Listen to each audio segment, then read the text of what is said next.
ఇంత అద్భుతమైన residential school, అదేవిధంగా మల్టీ టాలెంటెడ్ స్టూడెంట్స్, వివిధ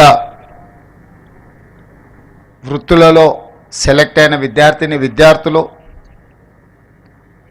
వాళ్ళలో ఉన్న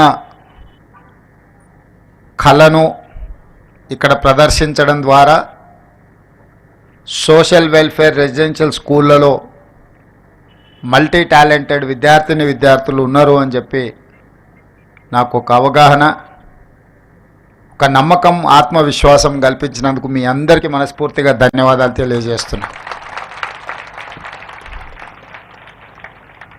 జనరల్ ఒపీనియన్, జనరల్ పర్సెప్షన్,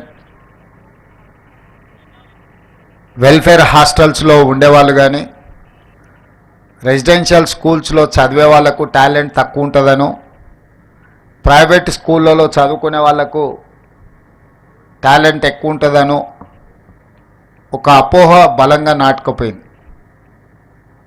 ఎందుకు అని అంటే కొన్ని దశాబ్దాలుగా ప్రభుత్వాలు ఎంత ప్రయత్నం చేసినా ఈ వెల్ఫేర్ లేదా రెసిడెన్షియల్ స్కూల్స్ యొక్క ఇమేజ్ను పెంచకపోవడం వల్ల ప్రైవేట్ స్కూళ్ళలో చదువుకుంటేనే నాణ్యమైన విద్య అందుబాటులోకి వస్తుందని, లేదా ఇంగ్లీష్ మీడియం చదువుకుంటేనే విద్యార్థులు రాణిస్తారని చెప్పి ఒక అపోహ బలంగా నాటుకుపోయింది. ఈరోజు ఆ అపోహలను తొలగించాలి. రెసిడెన్షియల్ స్కూల్స్ అంటే మల్టీ టాలెంటెడ్ ఎడ్యుకేషనల్ ఇన్స్టిట్యూట్స్. ఇవి ఈనాడు కాదు, ఆనాడు పివి నరసింహారావు గారు ఉమ్మడి ఆంధ్రప్రదేశ్ ముఖ్యమంత్రిగా ఉన్నప్పుడు మొట్టమొదట రెసిడెన్షియల్ స్కూల్స్ విధానాన్ని వారు ప్రవేశపెట్టడం జరిగింది. సర్వేల్ గ్రామంలో, మునుగోడు శాసనసభ నియోజకవర్గం నల్గొండలో, నాకు తెలిసి 1971 ఆ ప్రాంతంలో పివి నరసింహారావు గారు మొట్టమొదటి రెసిడెన్షియల్ స్కూల్ని ప్రారంభించి ఉమ్మడి రాష్ట్రంలో ఉండే విద్యార్థులకు అవకాశం కల్పిస్తే అక్కడి నుంచి చాలామంది ఐఏఎస్లు, ఐపీఎస్లు చాలామంది అక్కడ సర్వేల్ రెసిడెన్షియల్ స్కూల్లో చదువుకునే వాళ్ళు సెలెక్ట్ అయ్యారు. ఉదాహరణ, ఈరోజు పబ్లిక్ సర్వీస్ కమిషన్ చైర్మన్గా నియామకం జరిగిన, మొన్నటి వరకు విద్యాశాఖ ప్రిన్సిపల్ సెక్రటరీ బాధ్యతలు నిర్వహించిన special chief secretary Burra Venkatesham గారు ఈరోజు తెలంగాణ పబ్లిక్ సర్వీస్ కమిషన్ చైర్మన్గా నియామకం జరిగిన వారు సర్వేల్ రెసిడెన్షియల్ స్కూల్స్లో చదువుకున్న ఒక విద్యార్థి.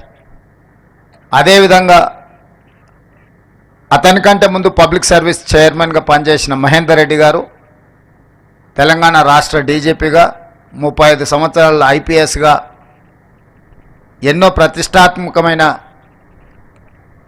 పోలీస్ రిఫార్మ్స్ తీసుకొచ్చిన మహేందర్ రెడ్డి గారు కూడా సర్వేల్ రెసిడెన్షియల్ స్కూల్లో విద్యార్థి. చాలామంది ఈరోజు నవోదయ రెసిడెన్షియల్ స్కూల్స్లో కానీ, కేంద్రీయ విద్యాలయాలలో కానీ, రాష్ట్ర కేంద్ర ప్రభుత్వాలు నిర్వహిస్తున్న ఈ రెసిడెన్షియల్ స్కూల్స్లో చదువుకున్న వాళ్ళు చాలా గొప్పగా రాణించారు. కానీ ఒక పీరియడ్ తర్వాత ప్రైవేట్ స్కూల్స్, ప్రైవేట్ కాలేజీలతో కాంపిటీషన్ చేయాల్సిన పరిస్థితి రావడం, ఆ పరిస్థితుల్లో ప్రభుత్వం యొక్క ఫోకస్ ఈ రెసిడెన్షియల్ స్కూళ్ళ మీద తగ్గడం, తద్వారా ఈ రెసిడెన్షియల్ స్కూల్స్ ఆర్ గవర్నమెంట్ స్కూల్స్లో చదువుకునే వాళ్ళు అత్యంత నిరుపేదలు లేదా నిర్లక్ష్యానికి లోనైన వాళ్ళు మాత్రమే చదువుకుంటారని ఒక అపోహ బలంగా నాటుకుపోయింది. ఈ అపోహల నుంచి విద్యా సంస్థల్ని, ముఖ్యంగా ఎస్సీ, ఎస్టీ, బీసీ, మైనారిటీ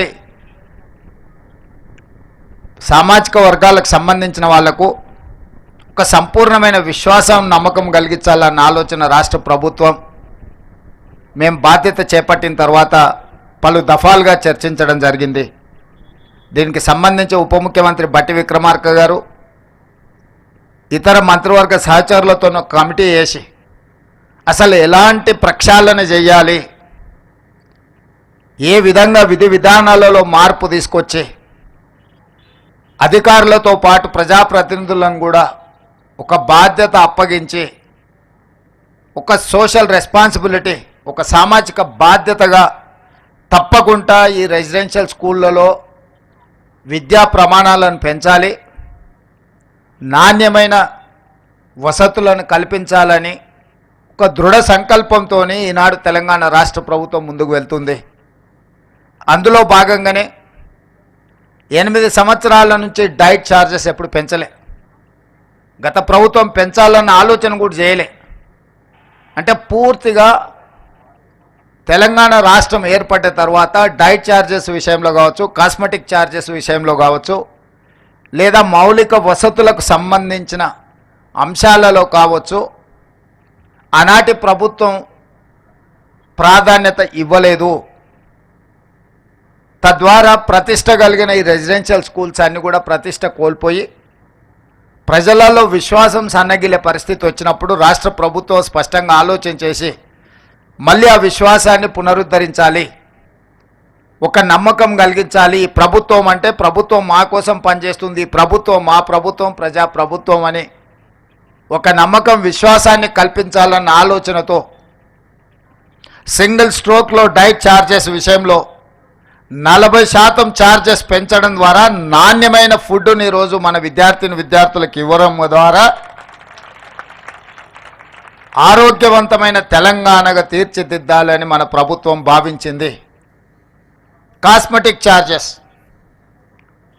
తండాలలో, గూడాలలో, మారుమూల పల్లెల నుంచి వచ్చిన పేద విద్యార్థులు కాస్మెటిక్ ఛార్జెస్ను తల్లిదండ్రులను అడగలేక బాగా ఇబ్బంది పడుతున్న సందర్భంలో ఒకసారి కాస్మెటిక్ ఛార్జెస్ గురించి మొత్తం నివేదిక తెప్పించుకుంటే 16 సంవత్సరాల క్రితం దాదాపుగా 2008-09లో కాస్మెటిక్ ఛార్జెస్ పెంచితే 16 సంవత్సరాల నుంచి ఒక్క రూపాయి కూడా పెంచలేదు.